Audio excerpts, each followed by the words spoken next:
Obafemi's private jet, the Eagle, touched down on the tarmac with a grace that belied its size. The sleek silver bird had journeyed across continents carrying its esteemed passenger back to his roots. The hum of the engine slowly died down, replaced by the distant sounds of the bustling city beyond the airport's perimeter. Lagos shimmered beneath, a sea of humanity oblivious to the opulence descending upon them. The city, with its sprawling neighborhoods and towering skyscrapers, was a living, breathing entity. From the air, the streets looked like veins, pulsing with life and energy. The people below went about their daily routines, unaware of the significant arrival. Inside the airport's private terminal, a troop of drummers erupted in a frenzy of rhythm. Their hands moved with lightning speed, creating a symphony of beats that echoed through the halls. The drummers, dressed in vibrant traditional attire, were not just performers, they were heralds of a grand homecoming. Each beat of the drum was a heartbeat of the nation, welcoming one of its own back to the fold. Obafemi emerged, draped in silk agbada, the fabric shimmering under the terminal lights. The agbada, a symbol of his heritage and status, flowed around him like a royal robe. It was a garment that spoke of tradition, of history, and of pride. As he stepped out, the drummer's rhythm seemed to sync with his heartbeat, creating a powerful connection between man and land. His smile, as wide as the continent, Obafemi's face radiated joy and contentment. It was a smile that spoke of journeys completed, of dreams realized, and of a deep, unbreakable bond with his homeland. The warmth of his smile was infectious, spreading to those around him, making the moment even more special. The air throbbed with anticipation. He was home, the atmosphere was electric, charged with the energy of reunions and the promise of new beginnings. Every breath he took was filled with the familiar sense of his youth, the memories of days gone by, and the hope of a bright future. S1, my people. Obafemi's voice rang out, strong and clear, cutting through the noise. It was a declaration, a statement of belonging. The crowd responded with cheers and applause, their voices merging into a harmonious chorus. This was more than just a homecoming, it was a celebration of identity, of culture, and of the unbreakable ties that bind us to our roots. The party at Obafemi's mansion was legendary. It was the kind of event that people would talk about for years, a night where the elite gathered to celebrate their own success and excess. Champagne flowed like water, its effervescence mirroring the false promises spilling from Obafemi's lips. The bubbles rose and burst, much like the dreams of those who believed in his empty words.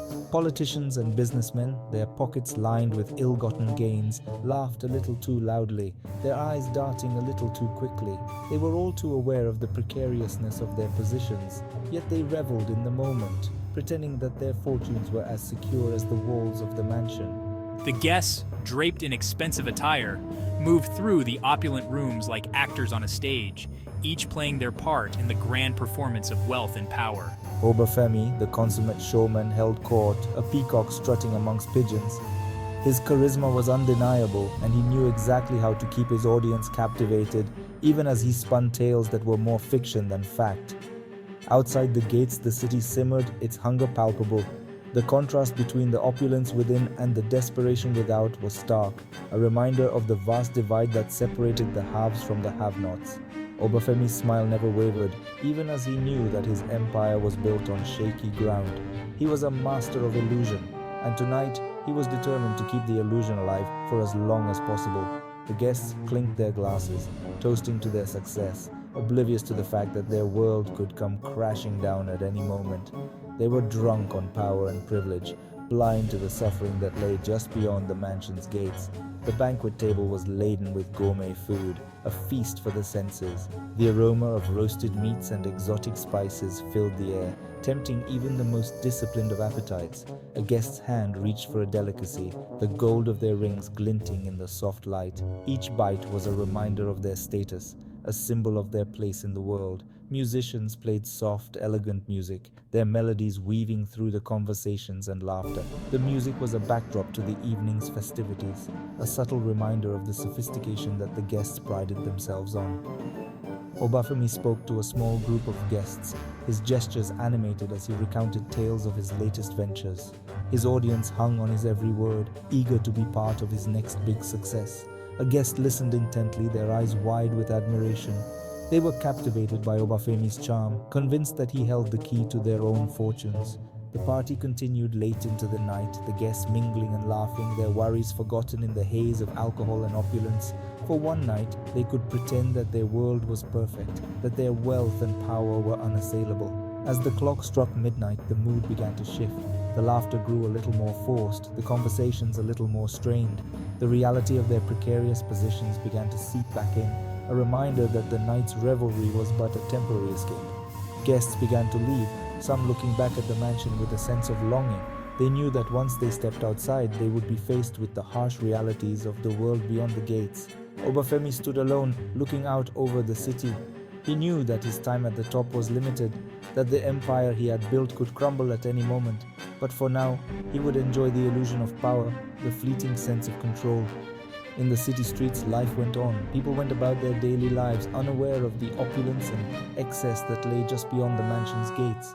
They struggled to make ends meet, their dreams a far cry from the lavish fantasies of the elite. A child's face looked hopeful, a reminder that even in the midst of hardship, there was still a glimmer of hope. The future was uncertain, but for now, there was a chance for something better. As the sun rose over the city, signaling a new day, the mansion's gates closed, and the world outside continued to turn. The feast for the senses had ended, but the famine for the soul remained. My people, I promise you this. We stand on the brink of a new era, an era where our dreams will no longer be confined by the limits of our imagination. Together, we will embark on a journey that will take us beyond the stars, to places where only the bravest have dared to venture. We will build a bridge, a magnificent bridge, stretching across the ocean, reaching for the stars.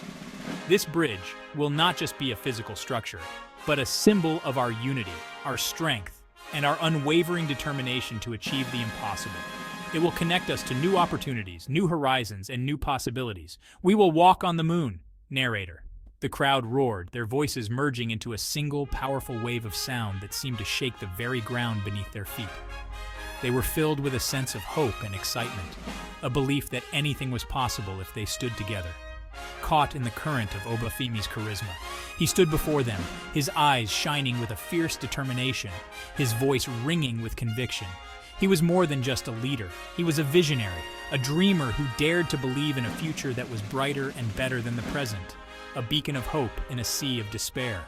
In a world that often seemed dark and uncertain, Obafemi's words were like a light, guiding them towards a future filled with promise and possibility.